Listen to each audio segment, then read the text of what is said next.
My memorial events are underway in Israel to remember the nearly 1,200 people killed and 250 who were taken hostage by Hamas exactly 1 year ago. President Herzog has joined a memorial service. It began shortly after daybreak at the scene of the Nova Music Festival to mark the moment that festival came under attack. More than 350 people were murdered at the site. At the event they played the very last music track that was played on that morning of October the 7th before the music stopped. At 6:29 local time the music stopped, once more, this time to remember and to mourn the victims.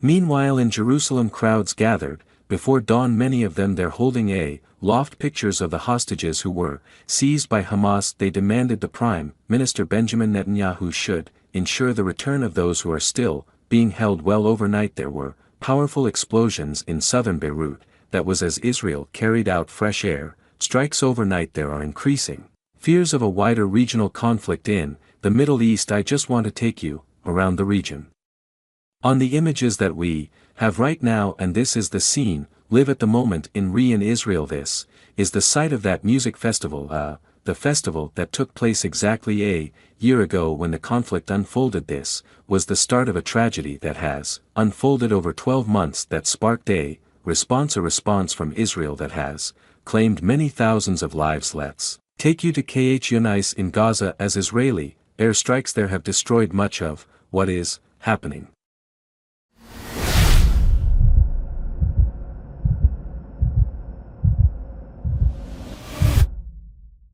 Much of the facility, the infrastructure in Gaza, there is very little water, food, medicine, power. This, the scene in Karen as people try to go about their daily lives. Many millions have been displaced since this retaliation began. 42,000 Palestinians in Gaza have been killed. Israel vowed to eliminate Hamas there, but now find themselves fighting a war on 3 fronts. But as we said, the entire population of Gaza displaced in Alam. This is the scene at the humanitarian center there, where many of the millions have been forced to flee. They are there without many basic supplies, very little food, water, shelter, or indeed medicine. But I want to show you the scene in Bo right now, and a reminder that this war, this conflict is very much ongoing. Airstrikes overnight that are said to have targeted weapons, ammunition storage, but this the center of the Lebanese capital. That's Israel, now finding itself fighting this war on 3 fronts: against Hezbollah in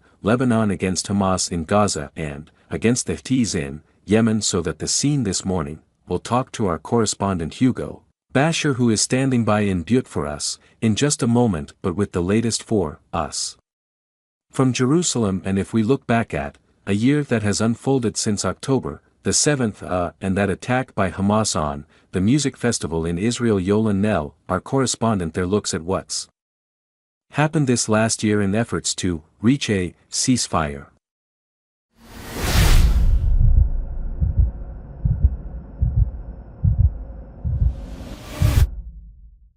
This was Israel's deadliest ever day exactly 1 year ago. Waves of Hamas fighters from Gaza led a blood attack on Israeli army bases, villages, a music festival, snatching hostages, and it triggered the deadliest ever war against Palestinians, with relentless Israeli bombardment. Most of Gaza's population forced from their homes, a humanitarian catastrophe. There's still no end in sight.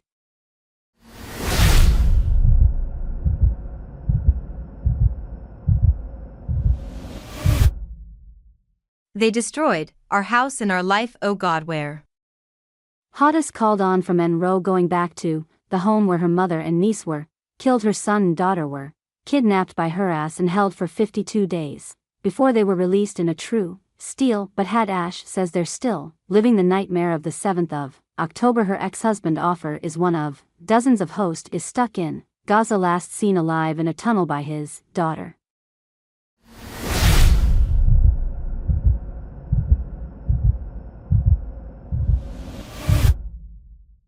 They know that every moment his life can be gone, my daughter, she said, because she met him and he told her, please fight for me, I don't want to be dead, to die here in the caves. Our life is in hold, we can't think about future, we can't think about nothing else.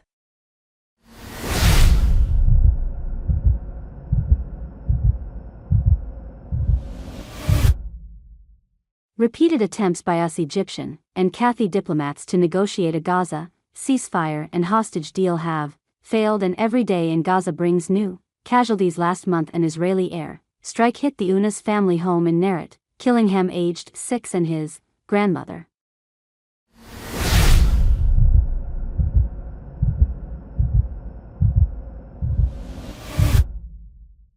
I want to know why we are, civilians, we pose no threat.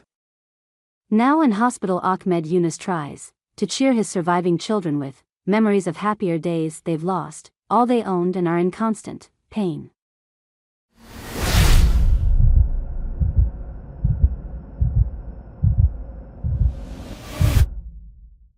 I want my children and my wife to be treated. If I could, I would take them abroad. There is no safety. I hope from God that the war stops today before tomorrow.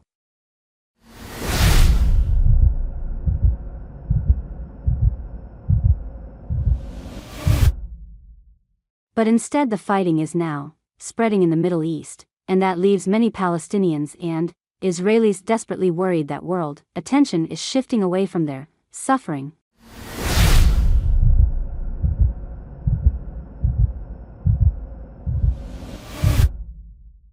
Thanks for watching this video.